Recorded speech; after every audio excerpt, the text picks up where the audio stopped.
नमस्कार, बहुत स्वागत है आपका। आप देख रहे हैं भाग्यफल। मैं हूं आपके साथ चंद्रश्री राजपूत। दोस्तों, रामायण हिंदुओं का एक प्रमुख पवित्र ग्रंथ है जिसमें अनुशासन, मर्यादा, कर्तव्य और बुराइयों को कैसे परास्त किया जा सकता है, इन सभी बातों को विस्तार से बताया गया है। आइए जानते हैं कि हमें रामायण से क्या सीखने को मिलता है और प्रभु श्री राम के कौन कौन से वो गुण हैं जिनको हम अपने जीवन में उतार सकते हैं।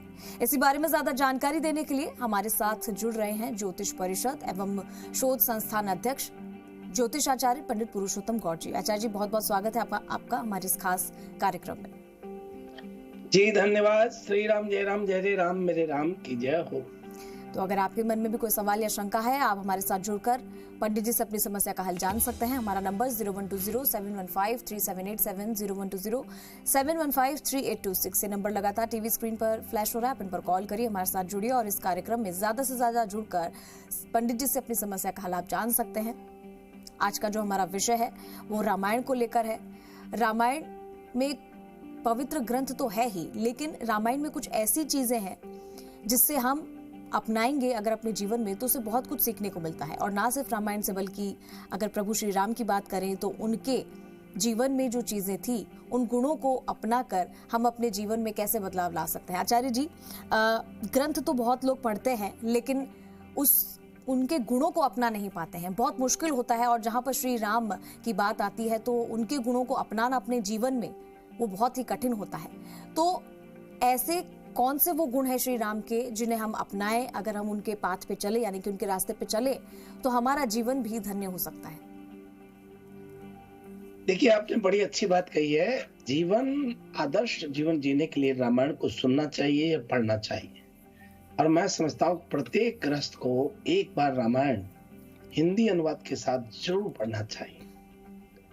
जैसा कि आप सभी जानते हैं कि पूरा देश जब लॉकडाउन के दौरान गुजर रहा था, दूरदर्शन के माध्यम से रामायण का प्रसारण हुआ और पूरे देश के लोगों ने रामायण परिवार के संग एक साथ बैठ करके देखी। और उसका आप देखिए कि जिसमें अनुशासन, मर्यादा, कर्तव्य और बुराई को कैसे परास्त किया जा सकता है, वो रामायण से सीखने को मिलता है। उस रामायण के एक साथ परिवार के देखने से हमारा पूरे भारतवर्ष में कोरोना से बहुत रक्षा हुई और कोरोना परास्त हुआ। कोरोना वायरस जो परास्त हुआ, मैं समझता हूं रामायण के देखने मात्र से हुआ। रामायण के हर एक प्रसंग में ऐसा दिखाया गया है, ऐसा बताया गया है कि जो हमें एक एक पल, हर घड़ी सतर्क करता है, सावधान करता है। और उन्हें देख करके, सुन करके हमें अपने जीवन में जरूर पालन करना चाहिए। रामायण की सीख से तमाम तरह के तनाव, परेशानियां दूर हो जाती हैं। कोरोना वायरस को भगाने में रामायण का देखना, रामायण का सुनना और इसके प्रसारण के दिमाग में हमारे शीर्ष नेताओं के या शीर्ष लोगों के दिमाग में आना, मैं समझता हूं ये भगवान की महती कृपा रही होगी। रामायण और जीवन का मंत्र है मर्यादा और अनुशासन। जो व्यक्ति अनुशासन और मर्यादा किसी भी तरह की रखता है, तो राम का व्यक्तित्व मर्यादित था, अनुशासन से पूर्ण था। भगवान राम ने अपनी मर्यादाओं को अनुशासन में रहकर के जीवन या हर एक जिम्मेदारी को बखूबी से निर्वहन किया। भगवान राम के इन्हीं दो गुणों को अपनाने और अपने जीवन में उतार कर हम एक अच्छे इंसान बन सकते हैं। और दो गुण में सारा संसार आता है, मर्यादाओं में और अनुशासन में रहना। नंबर 2, दया और प्रेम का भाव। दयावान बनना और सभी के साथ प्रेम भाव रखना रामायण जैसे महाग्रंथ से सीखा जा सकता। भगवान राम ने एक साथ कई रिश्तों को दया और प्रेम के भाव में रखकर के निभाया। उन्होंने पुत्र, भाई, पति और एक राजा की जिम्मेदारी प्रेम के भाव में निभाई। व्यक्ति अगर भगवान राम के इन्हीं दो गुणों को अपनाकर चले तो उसके जीवन में हमेशा खुशहाली और संतोष का भाव, विविधता में एक। अगर सामूहिक रूप में मिलकर किसी पर विजय प्राप्त करनी है तो उसमें एकता बहुत जरूरी है। रामायण में विविधता में एकता कैसे होनी चाहिए एक बड़ी सीख है।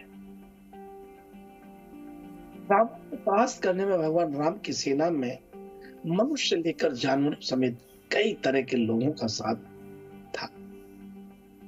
राम समेत चारों भाइयों का अलग अलग चरित्र होने के बावजूद सभी में एकता थी।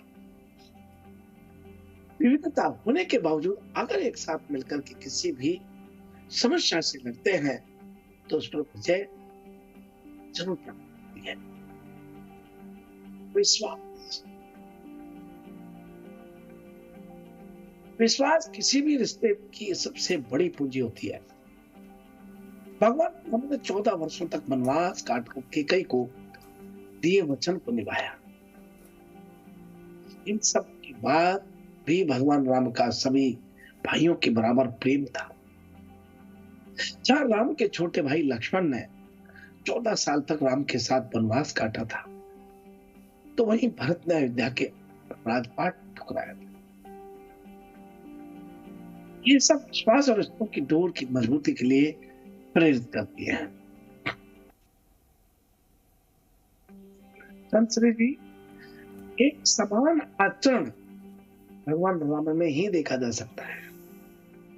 सभी प्राणियों के प्रति एक समान आचरण रखने की सीख यदि कहीं से मिलती है, केवल रामायण श्री राम को मिलती है। भगवान राम ने कभी भी भेदभाव के साथ किसी से आचरण नहीं किया। उन्होंने हर जाति, उम्र, लिंग और पद के साथ एक जैसा व्यवहार किया। ऐसे में हमें भगवान राम की समानता के गुण जरूर सीखने चाहिए और आचरण में लाना चाहिए। जी, आज हमारे चंद श्री जी ने ये जो टॉपिक रखा है, मैं समझता हूँ हमारे युवाओं के लिए, भावी भविष्य जिनको हम देखते हैं युवा साथी, उन सभी के साथ, बड़े बुजुर्गों के साथ रामायण से हमें परिवार को चलाने की सीख मिलती है। रामायण से राज करने की सीख मिलती है। रामायण से हमें मर्यादित और अनुशासन रहने की सीख मिलती है। रामायण हमको विविधता में एकता की बात करता है। रामायण दया और प्रेम की बात करता है। रामायण विश्वास की बात करता है। रामायण एक समान आचरण में जीने की बात करता है।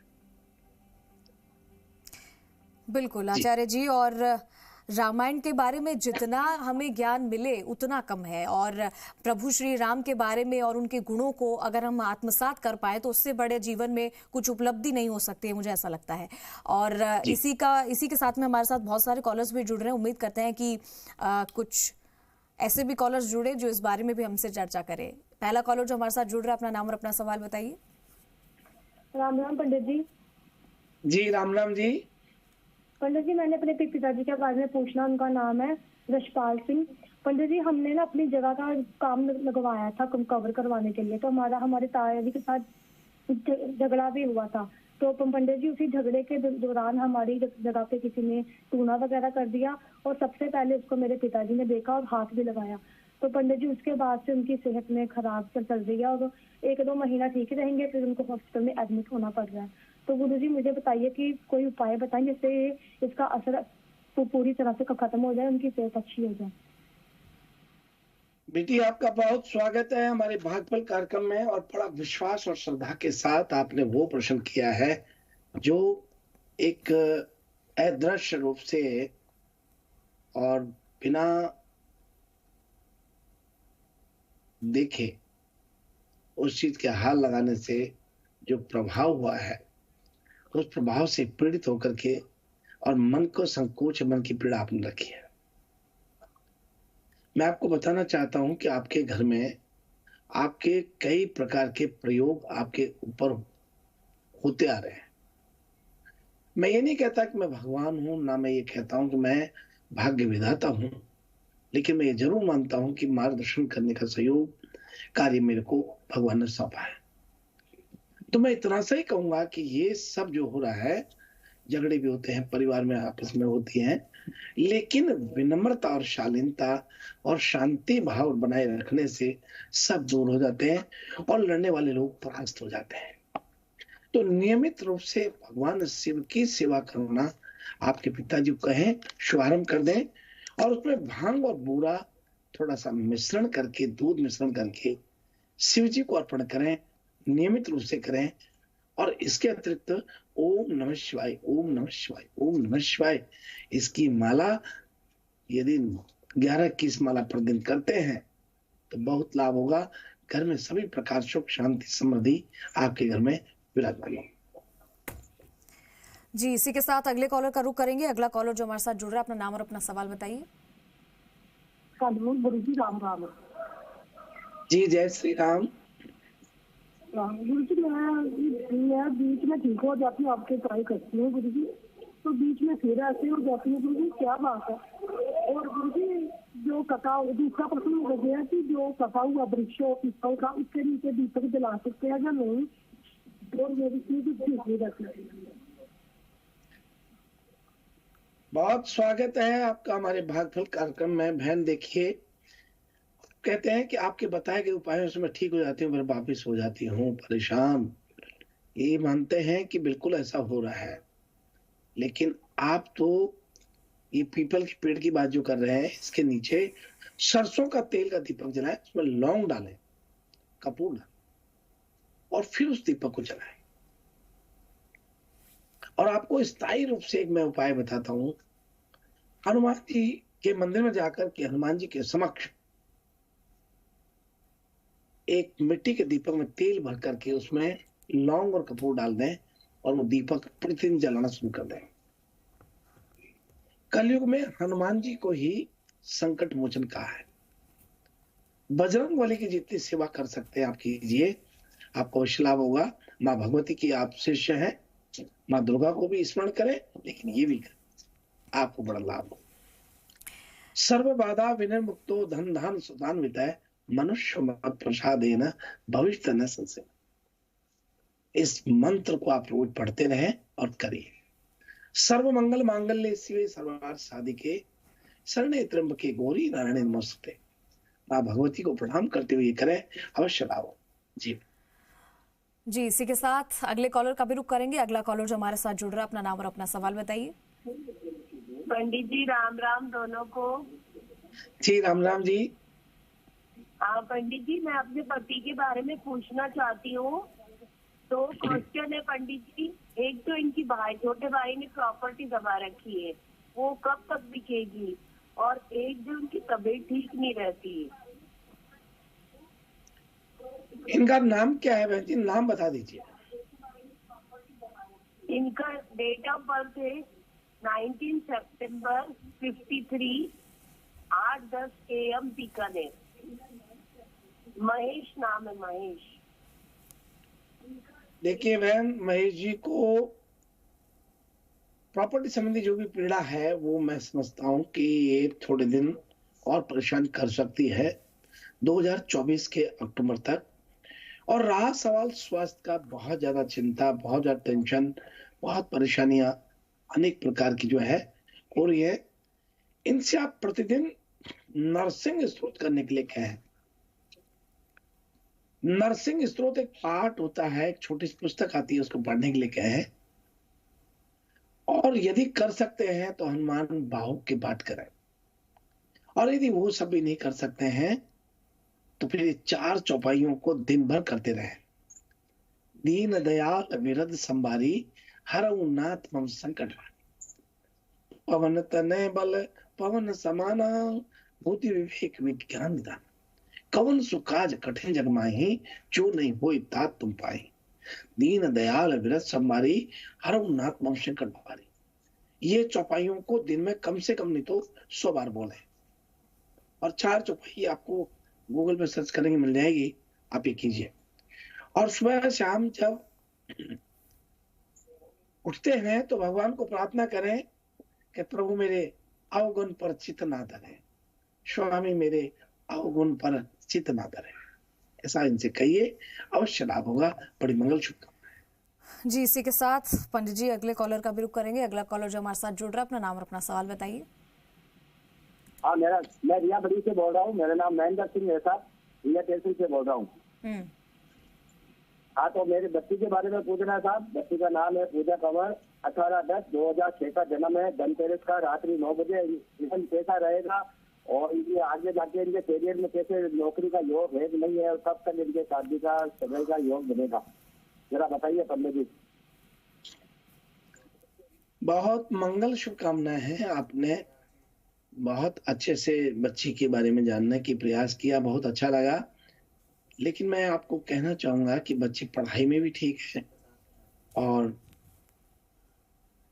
समझदार भी है, स्वास्थ्य भी ठीक रहेगा।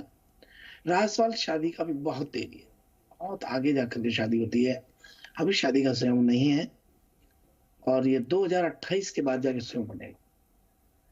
ये सरकारी नौकरी अवश्य इस बच्ची की लगेगी। ये बच्ची बड़ी भाग्यशाली है। आप 4 भाई हैं, आपके 3 संतान है, आपका मकान दक्षिण पश्चिम के कोने में दिखता है। आपके परिवार में कोई बहन आपका पित्र है। सब कुछ होने के बाद भी आपके मन को बेचैन अशांत करता है। लोगों से बड़े प्रेम और विनम्रता से बात करते हैं, लेकिन कहीं ऐसी चूक होती है जो आपके खिलाफ हो जाते हैं। और उसका कारण केवल मात्र ये नहीं है, केवल मात्र पितृ दोष होता है।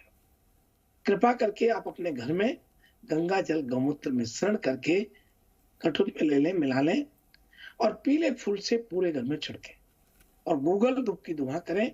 अवश्य आपको लाभ होगा और बच्ची को बहुत शुभ आशीर्वाद है। आपको बड़ा मंगल, शुभ आशीर्वाद। अगले कॉलर का भी रुख करते हैं आचार्य जी। अगला कॉलर भी हमारे साथ जुड़ गया है, अपना नाम और अपना सवाल बताइए। नमस्कार पंडित जी, मेरा नाम है श्वेता जी। डेट ऑफ बर्थ है 26 मार्च 1987। टाइम है 10:45 रात्रि को और स्थान है धुलेट, मध्य प्रदेश। जी। मैं ये जानना चाहती हूँ पंडित जी, मैं कभी से ट्रांसफर के लिए अपनी ट्राई कर रही हूँ जॉब में और लंबे समय से मेरा ट्रांसफर नहीं हो रहा है, तो मेरा स्थान परिवर्तन कब होगा या ट्रांसफर कब होगा? आपका बहुत स्वागत है हमारे भाग्यफल कार्यक्रम में। आपका स्थानांतरण की बात करें, अवश्य इसी साल और अभी जून के बाद जुलाई के करीब आपका स्थानांतरण होता है। आप कृपा करके नियमित रूप से एक चांदी के लोटे में 5 लाल मिर्च के बीज डाल दें, 11-5 जो भी विषम संख्या में, और उसे प्रतिदिन सूर्य भगवान को अर्पण करें। और मंत्र यदि बोल सके तो सूर्याय नमः बोलें, और यदि नहीं बोल सकते हैं तो फिर सूर्य को नमस्कार कर दें। वैसे तो मंत्र इसका है वो महाकृष्ण सावर्तमानो, तो ये मंत्र है, लेकिन वो नहीं बोल पाएंगे आप। सूर्याय नमः, आदित्याय नमः, भास्कराय नमः, दिवाय नमः, सविताय नमः, ऐसे करके मंत्र 5 पर्यायवाची बोले, अवश्य लाभ होगा। बड़ी मंगल शुभकामनाएं। जी, इसी के साथ आचार्य जी वक्त हो गया राशिफल का। एक नजर राशिफल पर भी डाल लेते हैं। तो आइए हम सबसे प्रथम बात कर रहे हैं मेष राशि से। आज अपने प्रियजनों के साथ कुछ गुणवत्तापूर्ण समय बिताने के लिए बहुत अच्छा दिन रहेगा। आपकी आय में वृद्धि के साथ वित्तीय स्थिति में सुधार हो रहा है। स्वास्थ्य की दृष्टि से कुछ सकारात्मक परिणाम देखने को मिलेंगे। आपके बॉस से शुभ समाचार मिलने की पूर्ण संभावना है। नई चुनौतियां लेने के लिए एक अच्छा दिन है, क्योंकि आप अपने कर्तव्यों पर कायम रहेंगे। आपका शुभ रंग सिल्वर रहेगा। आपका लकी नंबर 2 रहेगा। और अब इसी क्रम में आगे बढ़ते हैं और बात कर रहे हैं वृषभ राशि वाले लोग। अपनी दिनचर्या में कोई नया अभ्यास शुरू करने के लिए एक अच्छा दिन है। आपको पिछले प्रयासों का पुरस्कार जरूर मिलेगा। भारी मात्रा में नकदी के बाहर जाने की काफी संभावना आज दिखाई देती है। कोशिश करें कि आज कठोर शब्द ना बोलें। बच्चों के साथ मित्रवत व्यवहार रखें। नई परिस्थितियों से तालमेल बिठाने में आपको कुछ समय लग सकता है। आज का लकी नंबर गुलाबी रंग रहेगा और लकी नंबर 20 रहेगा। और अब आइए हम बात करते हैं मिथुन राशि वाले सभी दर्शकों की। आपका निजी जीवन समृद्ध होने की आज पूर्ण संभावना दिखाई देती है। आपको परिवार के किसी सदस्य से कोई सुखद समाचार प्राप्त होता है। जब आप समाप्ति रेखा के इतने करीब होते हैं तो हार न माना, दिशा न बदलाए, मेहनती बनो और सफलता तुम्हारी। आज का लकी रंग भूरा रहेगा, आज का लकी नंबर 26 रहेगा। और भाई हम बात करते हैं कर्क राशि वाले सभी दर्शकों। आज नकदी के अचानक और अनियोजित बहिर्वाह के कारण आपके पास धन की कमी हो सकती है। आपके किसी निजी रिश्तेदार को आज आप सहयोग करेंगे। आज कोई भी लिखित समझौता करने से बचना चाहिए। आपकी लकी नंबर की बात करें तो 16 रहेगा और लकी रंग आज का मैरून है। और अब बात करते हैं सिंह राशि वाले। आज आप बहुत अच्छे मूड में रहेंगे और जीवन के प्रति आपका जीवन रवैया फायदेमंद रहेगा। आज आप जो विकल्प चुनेंगे उसके दूरगामी प्रभाव होने जा रहे हैं जो आपके जीवन को नाटकीय रूप से बदल सकते हैं। लकी रंग आज नारंगी रहेगा और लकी नंबर 23 रहेगा। और अब आइए हम बात करते हैं कन्या राशि वाले सभी दर्शकों। जीवन प्रेम में आज खड़े रहने की आवश्यकता है। अपने परिवार के साथ कुछ समय बिताएं, ये आपके वैवाहिक जीवन के लिए फायदेमंद साबित हो सकता है। आप पर बहुत सारी जिम्मेदारियों का बोझ आज आने वाला है। आज का भाग्यशाली रंग स्काई ब्लू है। आपका लकी नंबर आज 22 रहेगा। और अब आइए हम बात करते हैं तुला राशि वाले। सुनिश्चित करें कि आप अपना कदम सही क्षेत्र में रखें, चाहे वह पेशेवर हो या अकादमिक हो। यही आपके भविष्य की नींव है। सहयोगी साथी पाकर आप भाग्यशाली रहेंगे। आज का लकी रंग लाल रहेगा, लकी नंबर 20 रहेगा। और अब आइए हम बात करते हैं वृश्चिक राशि। आज कागजी कामकाज में सावधानी बरतें, हर चीज को ध्यान से पढ़ें। अपने काम के प्रति दृढ़ संकल्प और निष्ठा आज रंग लाएगी। आज का लकी रंग हल्का हरा रहेगा। आज का लकी नंबर 29 रहेगा। और अब आइए हम बात करते हैं धनु राशि। आपको अपने जीवन में कुछ महत्वपूर्ण निर्णय लेने आज पड़ सकते हैं। आपके आसपास के लोग आपके जीवन में हस्तक्षेप कर सकते हैं। आपका जीवन साथी आज शाम किसी सुखद आश्चर्य से आपको चकित कर सकता है। आज का लकी नंबर 19 रहेगा और लकी रंग सफेद। और अब आइए हम बात करते हैं मकर राशि। जिन लोगों से आप प्यार करते हैं वो आपकी भावनाओं को गलत समझते हैं। आज किसी पुराने मित्र से मुलाकात होने की पूर्ण संभावना रहती है। आज का भाग्यशाली रंग मैजेंटा रहेगा। आज का लकी नंबर 11 रहेगा। और अब आइए हम बात करते हैं कुंभ राशि वाले सभी। आर्थिक स्थिति में सुधार होने वाला है। आज कुछ दिलचस्प गतिविधियों में व्यस्त रहेंगे। आपका स्वास्थ्य आज कुछ आराम की मांग करता है। आज का शुभ रंग सिल्वर रहेगा। आज का लकी नंबर 5 रहेगा। और अब आइए हम बात करते हैं मीन राशि। आप अपने दिन की शुरुआत आध्यात्मिकता की भावना के साथ आज करना ठीक रहेगा। दिन अवसरों से भरा नजर आ रहा है। आपके निजी जीवन में मजबूती आने और पेशेवर जीवन में स्थिरता आने की पूर्ण संभावना बनती है। आज का भाग्यशाली रंग काला रहेगा। आज का लकी नंबर 21 रहेगा। इस प्रकार से यह है आज का हमारा अपना राशिफल। बिल्कुल, राशिफल सबको पता चल गया है आचार्य जी, लेकिन जाने से पहले अगर आप सभी दर्शकों के लिए टिप ऑफ द डे बता देते तो अच्छा रहता। देखिए, आज का सबसे बड़ा टिप्स हमारा ये ही कहना है कि व्यक्ति को धैर्यवान रहना चाहिए और विश्वास जरूर रखना चाहिए।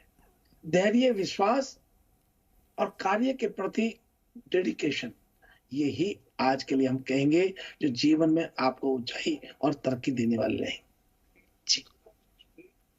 जी, तो इसी के साथ आज के हमारे इस कार्यक्रम में जुड़ने के लिए आचार्य जी आपका बहुत बहुत धन्यवाद। जी, सुप्रभात, शुभ आशीर्वाद। श्री राम जय राम जय राम, मेरे राम की जय हो। तो उम्मीद करते हैं कि हमेशा की तरह आप आज का कार्यक्रम भी आपको पसंद आया होगा। इसी तरीके से आप अपना प्यार बनाए रखिए और देखते रहिए भाग्यफल। नमस्कार।